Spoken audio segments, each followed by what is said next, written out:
Assalamu alaikum viewers. Welcome to Siyasat.com English News. I'm Ayman Umar. Telangana on Monday has recorded 208 fresh COVID-19 cases, pushing the tally to 6,63,662, while the death toll rose to 3,906 with two more deaths.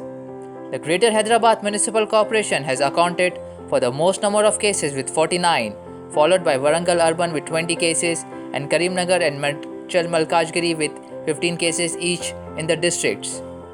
The number of recoveries outnumbered fresh cases on Monday, with 220 people recovering from the infectious disease.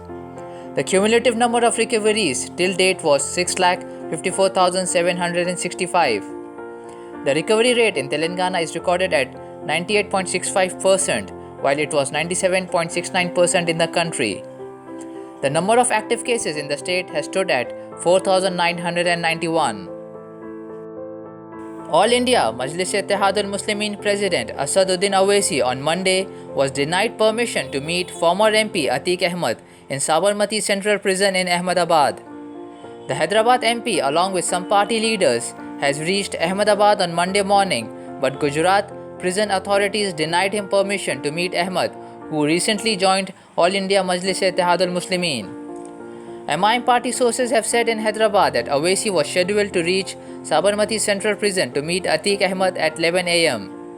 The permission was denied in the last minute by the SP Central Prison, citing COVID-19 pandemic. Owaisi was accompanied by Aurangabad MP Imtiaz Jalil, Gujarat State Unit Chief Sabir Kabliwala and former Mayor of Greater Hyderabad and MIM in charge for Uttar Pradesh Majid Hussain. The Greater Hyderabad Municipal Corporation demolition drive in the Twin Cities against the illegal structures has created panic among those builders who have constructed buildings without obtaining building permits or those who have carried out construction works in violation of their building permits. In the wake of the GHMC demolition drive in the city centre, the builders in the old city have started making efforts to save their construction by trying to please the GHMC's town planning officials.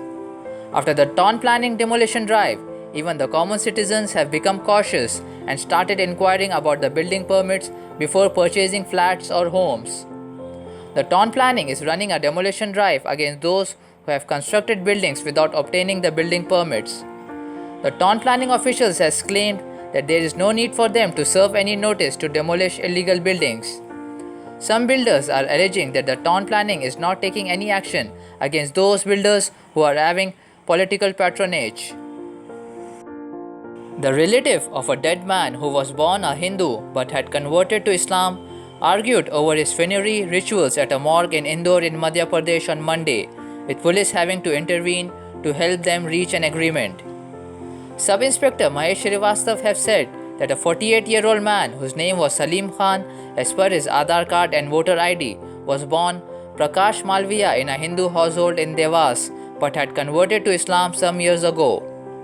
While the man's mother, Sorambai, wanted him to be cremated as per the Vedic rituals, his daughter Rani Sheikh wanted him to be buried under Islamic customs. Police had to reach the morgue at Maharaja Yashwantrao Hospital to sort out the matter.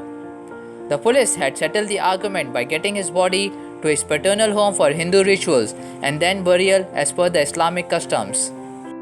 Several parts of the city witnessed heavy rainfall on Monday afternoon, leading to waterlogging and traffic jams.